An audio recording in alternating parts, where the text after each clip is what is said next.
Hello, Tim from Fair Play Now on the 21st of October 2022, and I'm back home from my cycling odyssey, courtesy of Avanti West Coast trains. So came away from Manchester all the way back to, well, London, and then another train back to my local station. So all went nicely, very smoothly.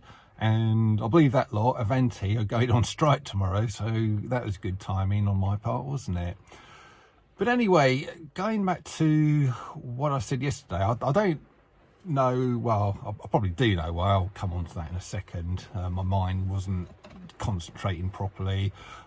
But this whole thing with Truss yesterday, the resignation, well, it so happened to be on the same day as this parliamentary meeting with Aseem Malhotra, Dr. Aseem Malhotra, the guy who used to be very pro a certain treatment, who is now very much against it and wants the whole thing stopped. And he appeared in Parliament yesterday, and apparently only 4 MPs bothered to turn up to listen to him, and whoever else was there as well, presenting all of the evidence. So that just goes to show you how much the other 646 MPs really care about you, not. And the ones who did appear are the usual guys anyway, Desmond Swayne and Christopher Chope and a couple of others. By the way, one of those two should be the next Prime Minister as far as I'm concerned, but I shouldn't think that will happen. So it's surprising, isn't it? You have this thing and then there is a big distraction to take people's attention away from it in the shape of this PM's resignation. And it just seems every time we think it's all going to come out about the treatments, a distraction happens. And it seemed like it was all going to come out back in February time, and then the whole Ukraine thing happened, and then it seemed like progress was going to be made yesterday, and also it seems like it's going to come out anyway. But of course they keep going on about nuclear war, don't they? Which I'm convinced is just a distraction. So if you're kind of worried about this whole nuclear thing, I could be wrong, could be famous last words, but I'm 99.9% certain that that's not going to happen, purely and simply because the powers that shouldn't be don't really want to poison their own atmosphere and have to live in their own these underground bunkers that they've no doubt got for many years to come. So I'm sure that's not going to happen. It's all distraction, isn't it? Very much so. Just on a side note, I noticed that the CDC over there in the States have voted unanimously. There's 15 of them, and they all voted unanimously to make the Lurgi treatment that we all know and not love, that is going to be part of a child's program of things that go into the shoulder there. And honestly, it just beggars belief when you consider they're the least vulnerable group of people to the Lurgi. So why on earth these geniuses thought that was necessary, I just do not know. But anyway, if you're a longer term viewer of this channel, you'll know how much I detest the old muzzles.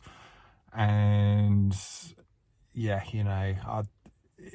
okay, safety and safety equipment has its place, but I don't think that's what the muzzles were all about. I think they were more about control and also a kind of a gauge of the government's control. I'd reckon what probably happened is when they decided on a mask mandate in a particular area, the day after, someone probably said to someone else, get on down to the supermarket, the shopping centre, and just have a look around and then come back and tell me how many people you think were wearing the things.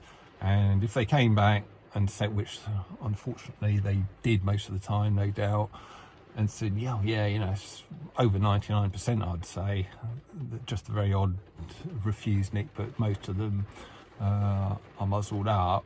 And then whoever it was, minister, would sort of gleefully rub their hands and say, right, let's proceed to the next lot of restrictions, let's have the next lockdown, because they knew they'd get I think the whole muzzleage thing was a green light for further further measures. So that is why I was so anti them. But all of this safety equipment has their place when it's genuine, and muzzles and the whole prevention of lurgy transmission isn't genuine. I think someone actually showed the side of a box of muzzles, and it says written on there, this does not replace a proper respirator when it comes to preventing you breathing in sort of lurgy particles. It actually says it on the box. So that's the manufacturers of these muzzles saying that the reason why you're wearing them, it doesn't work. So that says to me what the things were all about. But anyway, as you know, I've been on this cycling odyssey, and I picked up a bike and used it as an excuse to have a bit of a holiday. And last evening or late afternoon yesterday, I've only had it for 2 days, and I managed to crash the thing. Would you believe it? And basically what happened is I was in Manchester city centre, making my way to the hotel I was in last night, and had to make a right turn. And I'm not used to cycling in places with trams, and more specifically tram lines. So as I was making this right turn, and I've kind of since worked out that if you're cycling over a tram line, your angle of attack has to be at least probably 45 degrees, if not more, because if the angle of attack is sort of too shallow,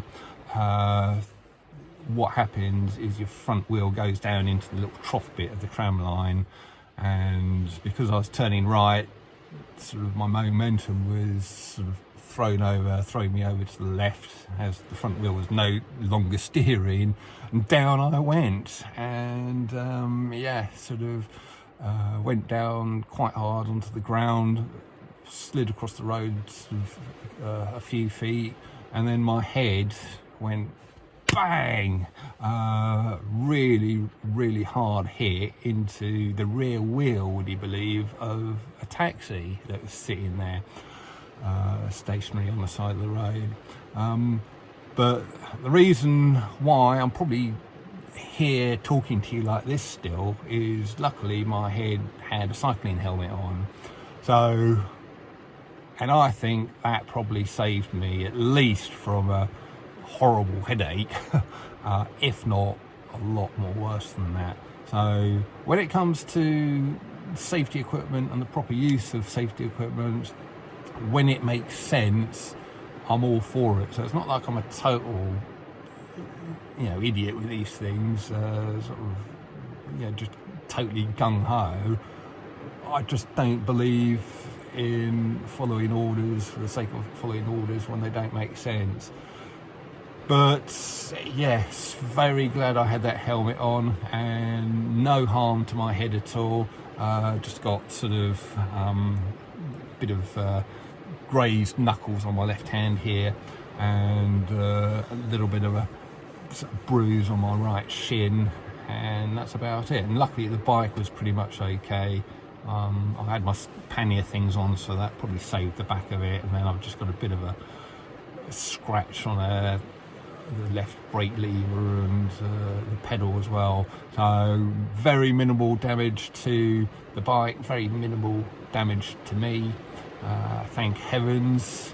And yeah, it could have been a lot worse had I not had this vital bit of safety equipment on.